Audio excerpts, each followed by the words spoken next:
It is that time of the week again, and Xbox have now dropped a few more sales onto the store page, with the main one of course being that massive Lunar New Year sale. This means a ton of games are now seeing some insanely low discounts, and I've covered 25 of the must-have games you need to pick up as soon as possible. As always, I do give away a free Xbox game every single week on these videos. All you have to do is just comment below, and I'd be keen to hear what other games you do recommend that are also on sale right now. Congratulations to last week's winner. Just hit me up on our Discord server with the link down below, and I'll get that game right over to you. But with that, let's dive into the massive Lunar New Year sale going on in the Xbox store as of right now.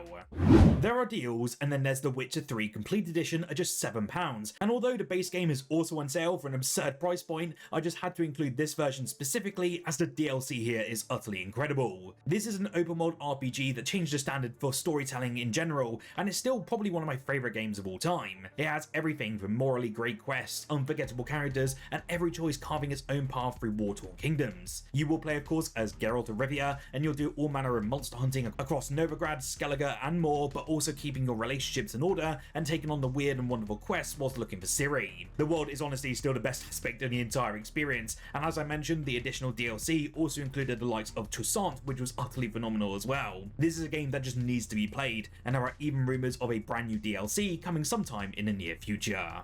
Now, it's not hard for me to include the 2023 Game of the Year on this list today, especially when it's down a whopping 80%. It Takes Two is just such a great co-op experience and brought so many in the gaming sphere that I wouldn't have usually picked up a controller. It Takes Two checks off both boxes, not only having an absolutely incredible story, but the gameplay to also match the highs that you feel throughout the experience. In fact, the game really only works with someone at your side. There's a ton of heart in the puzzle-laden platformer that follows a feuding husband and wife after they've been inexplicably turned into dolls. It's very cute at first, but then the weight of such a situation really comes into play, and there's some really heavy twists and turns in It Takes Two, and it's nice to have someone to share them with. For £7, you are getting such a great co-op game, and for me personally, it's probably the best work to come out of Hazelight Studios that we've seen yet. Like a Dragon, Pirate Yakuza in Hawaii only just dropped onto Xbox Game Pass this week, but is also now seeing a very sizable sale that we've not yet experienced. This one really took the series in a bold new direction, dropping fan favourite Goro Mishima into a tropical pirate adventure. He basically wakes up shipwrecked with no memory of his past, and then you must embark on a chaotic journey across the Hawaiian Islands and the high seas. The game in this instance really does combine some great hand-to-hand combat with naval warfare, and offers such a great diverse range of gameplay options. Obviously, Yakuza titles are really known for their over-the-top nature and just wild stories and minigames, and this one was totally no different. It's so highly rated by many fans out there, and it's now down to a low price of just £16.50, and that really is a steal.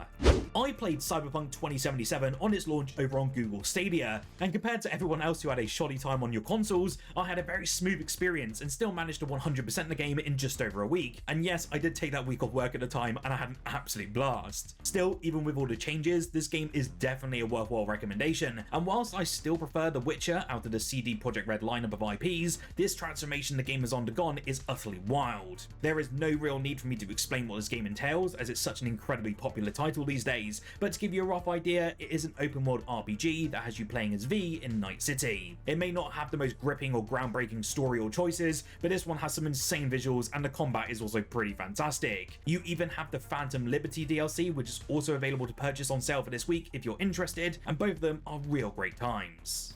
Next up, we have an indie that I recommended here on the channel a few times now, but that's because it's a cozy puzzle game and it's at a ridiculously low price point. The Last Campfire isn't interested in a challenge or spectacle like other puzzle games out there, and instead is all centered around its atmosphere and its feeling. You basically explore quiet spaces, solve gentle puzzles, and then help lost characters move on, and somehow that simplicity hits way harder than I ever expected. The narration is actually very good, and honestly, I really love the short story that it tells, and I can actually get a little bit emotional from time to time. It really is a great indie that has stuck with me for so many years, and this is why I'm still recommending it to you. It was actually made by Hello Games, yes, the same devs behind No Man's Sky, and I cannot believe they crafted such a lovely little indie experience. At £1.19, it's a bloody bargain, and it really does stick with you long into the future. Unicorn Overlord is such a fantastic tactical RPG that blends grand strategy, real-time movement, and richly detailed character progression into a sweeping fantasy epic. You will be commanding armies across continents, forging new alliances, liberating towers, and then just shaping your kingdom's fate through political decisions. The battles are kind of looking like elegant tapestries of formation planning, class synergy, and hero abilities, and they do actually reward forethought over brute force. The art direction in this one is just so stunning. You've got stuff like painterly landscapes, a lot of ornate unit portraits, and even expressive animations that evoke classic fantasy while feeling thoroughly modern throughout. For just under £20, you're getting a very deep and regal strategy experience packed with so much tactical nuance and world building charm, and this is actually the lowest price it's been since its launch, so it's definitely worth the pickup for this week. Souls-like fans looking for something a little bit faster paced will find Thymesia hits that real sweet spot. In this one, you play as Corvus, a plague doctor turned warrior, and you'll be slicing through a diseased kingdom filled with grotesque enemies. The combat here is lightning quick, leaning on parries, combos, and timing rather than heavy shields and slow swings. The game's unique plague weapon system also lets you steal abilities from your foes, adding variety to every single fight. It's very intense but not bloated, it's very focused, stylish, and perfect for those sort of short and challenging sessions. That gothic aesthetic and haunting score give it real atmosphere, and is partly why I love this game, even with its smaller sort of indie style budget. At just over £8 thanks to a 67% discount, is a sharp budget friendly pick for anyone craving a real challenging action experience, especially one that doesn't really overstay its welcome at any point during its playthrough.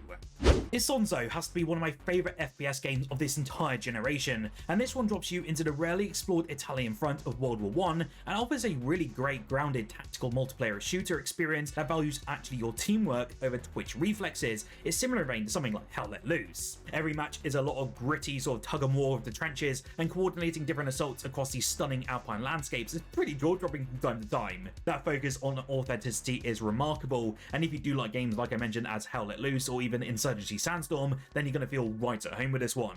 Of course, the more coordination between your team and the more matches you'll win, and I have to say it's the closest experience to something like Hell Let Loose, which was on Xbox Game Pass. I'm not sure if Isonzo's still on there, but if it is, it's still worthy of grabbing for this week. Whilst it's not as flashy as other modern day shooters out there, it does capture the atmosphere of World War I better than most games. I have to say, if you have £5, you really can't go wrong with this one, and it's probably one of the best FPS games that you'll play in recent years.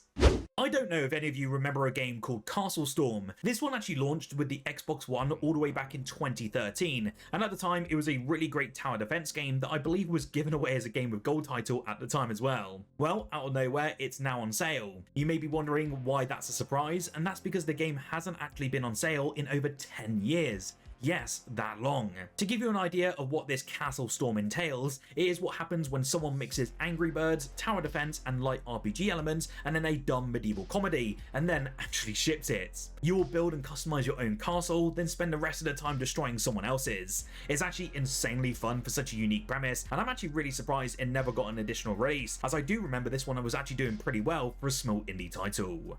Silent Hill F launched all the way back at the tail end of 2025, and the fact they are bringing us a 40% discount already is quite staggering. If you're unfamiliar, this one is set in 1960s Japan, and the decay here blooms instead of rot. There are parasitic flowers creeping over everything and basically turning this world into something quietly wrong. The story in this instance leads into psychological unraveling rather than cheap shocks, and every environment feels like a metaphor half understood. I know this one fared incredibly well at its launch, with many even saying it could be a potential Game of the Year candidate. There are also multiple endings and playthroughs to experience, and apparently the game gets even better the more that you play it. At just £42, is definitely not the budget pick of today's sale, but it's still a solid price for such a brand new IP. Marvel's Guardians of the Galaxy really took everyone by surprise. Instead of a generic tie-in, it's instead a heartfelt, funny, story-driven adventure that really nails the banter and camaraderie of the entire Guardians team. In this one though, you do only actually directly control Star-Lord, which was a bit of a shame, but you can still command your crew within combat, turning battles in coordinated chaos with Drax, Rocket, Groot and Gamora. What really elevated it for me though was the writing. It's actually really snappy, with hilarious dialogue and emotional weight, and it does have a great soundtrack as well, packed with 80s hits, and it's kind of what you expect from a Guardians of the Galaxy film. It's like being inside of one of those movies, but this is one where your choices shape the entire journey. At launch, many of you skipped it because of that superhero fatigue and poor reception of Marvel's Avengers, and I kind of don't blame you, but at £9 after an 85% discount is an utter steal and a game that you need to experience. There are very few action RPGs on the market today that still combine anime flair with kinetic combat. Scarlet Nexus was always a game that I was hyped for at the start of the Xbox Series generation, and it's still one game that sits fondly within my gaming catalogue. This one is kind of strange though, as it's set within a futuristic city being plagued by bizarre alien-like creatures called the Others. You will then play it as one of two protagonists wielding psychic powers, and each also have a different story path, which is such a unique aspect. Honestly though, the big highlight lies within its combat system, as telekinetically hurling cars, signs and debris at enemies while chaining melee attacks is so bloody awesome. Normally this one does go on sale a few times this year, but this week is down to just £7.50, which is the best price yet. Painkiller landed last year, and although it wasn't that well received upon its release, there seems to be a ton of improvements that have and will be arriving in the near future. Painkiller though is a reimagining of that classic franchise, featuring co-op play for up to 3 players, alongside full offline support, and has you battling demons and titanic terrors across richly detailed gothic environments. I personally had a ton of fun with this one, as it plays like Doom and Darktide. I haven't played any other Painkillers before, but I would certainly recommend this one if you want to play those sort of Doom or Shadow Warrior games with your friends. I love the fact that the weapons also have a pretty cool design to them, and it's cool because you can actually upgrade them in any way that you like. I know the co-op was a very big stance of contention at its initial release, and you couldn't actually play it offline, but that seems to have actually changed now, and for 50% off is a real decent pickup. Star Wars Jedi Fallen Order was an absolute breath of fresh air within the Star Wars space, and it really did show what we can get with really in-depth and good narrative adventure without needing to lump in a multiplayer element. It doesn't try to overwhelm you with fan service either, and instead it tells a really solid and unique story within the Star Wars universe and lets the gameplay do the talking. You will of course take control of Cal Kestis as he rebuilds his connection to the Force, and of course many trials and tribulations will occur along the way. The combat is actually Souls-like based, which I kind of wasn't expecting, so it can get pretty hard. However, there is an ability to enable an easy mode if you do want a more traditional action-adventure experience such as Tomb Raider. At just £4.50, this is one of the easiest Star Wars recommendations out there, and Respawn did such a fantastic job. Sonic Frontiers was a very bold evolution of the Sonic franchise, bringing open zone gameplay to the beloved Blue Blur. If you haven't seen the game before, it blends high-speed platforming with open exploration, and it lets you solve puzzles, battle robotic foes, and uncover some very hidden secrets. The introduction of cyberspace levels adds a very nostalgic twist as well, by incorporating classic Sonic-style platforming, but with an engaging story, epic boss fights, and an upgrade system that lets you customize your own playstyle. I am actually really hoping they bring out a second entry, as I really enjoyed this style of Sonic, especially as I'm not really that into the IP as a whole, but this one really engaged me for once. It's now 70% off, dropping the price to just 15 quid, and this is the best deal we've seen yet, hence the recommendation today.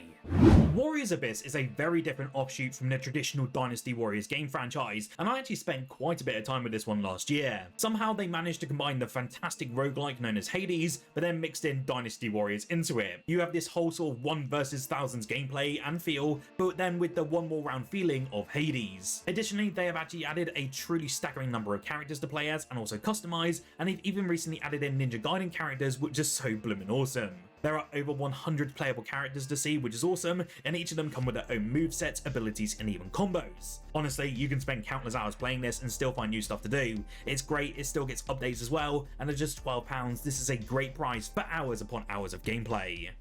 A couple of deals that are really standing out to me the most though is just how cheap all of the Bendy games are. They've each been discounted to 90% either standalone or as part of a bundle, meaning they literally cost less to buy than a cup of coffee. Right now you can grab Bendy and the Ink Machine for just £1.50, which is absolutely insane to think about, bear in mind how well regarded this title really is. Then you have the Dark Revival, which was the follow-up, and this is also at a major discount of just £2.50. It's utterly criminal how low these games are on sale right now. I know many of you will probably grab them as well, as the Bendy games often climb into the top paid Xbox charts when they get reduced. It's a no-brainer really, they are great games and I highly recommend them, especially if you're a horror fan.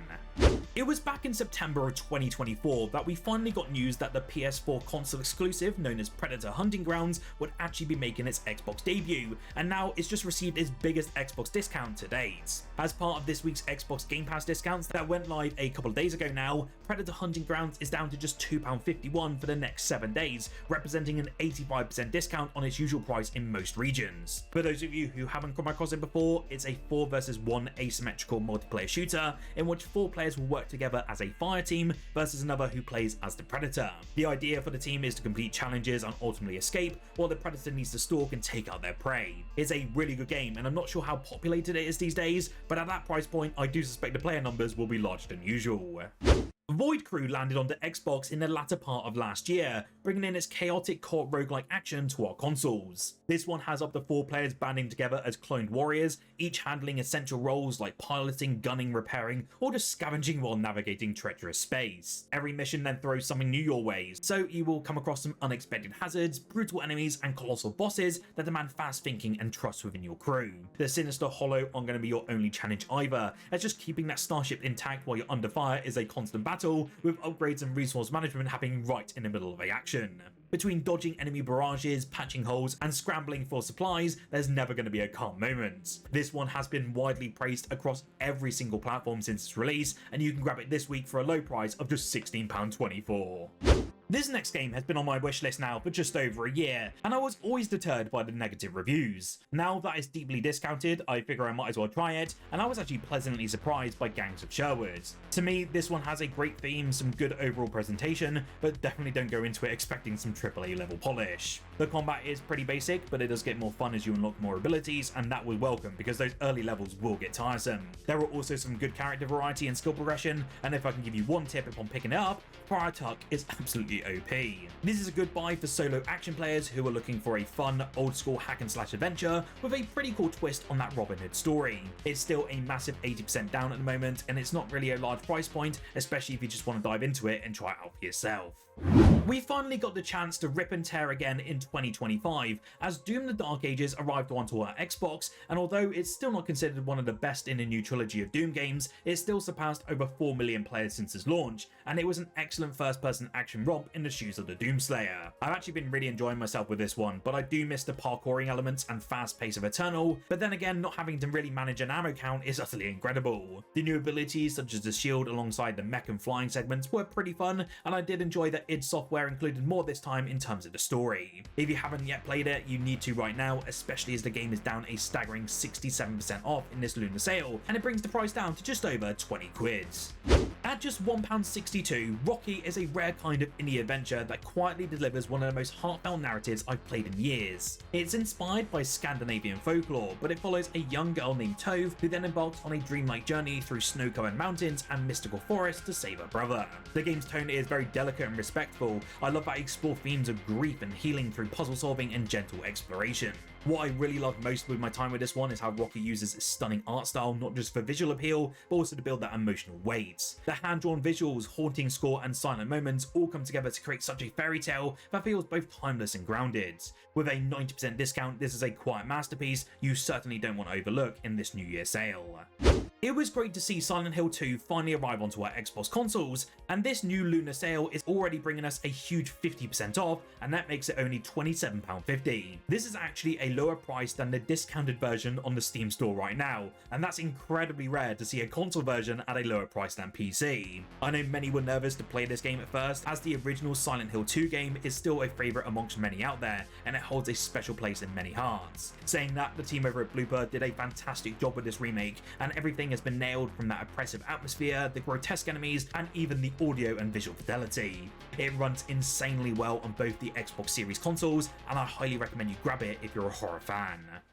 My own personal highlight for this entire week though has to be Wuchang Fallen Feathers, and this is now the first ever discount for the game that is received, bringing it down by 30%. This is one of the best Souls-likes released over the past 5 years, and for me it really does sit up there with Lies of P as a masterpiece, especially as it delves deeper into the mysterious lands of Shu. I won't lie, it can certainly get hard and it can be punishing with some of the boss fights, but the enemy design alongside that world is so bloody incredible. I mean, it even peaked over 100,000 players at its launch and has insanely strong reviews and won a ton of awards too. I cannot recommend it enough, and I would highly recommend you grab it as soon as possible. What games are you looking to pick up in this Lunar New Year sale? You'll have to let me know in the comments below. Remember to smash that like button as well if you enjoy sales videos like this, and do subscribe for more content like this and more Xbox videos on a daily basis. Whilst here though, why don't you check out the video on screen now, as I just covered the 15 best free-to-play games that you can play right now in 2026.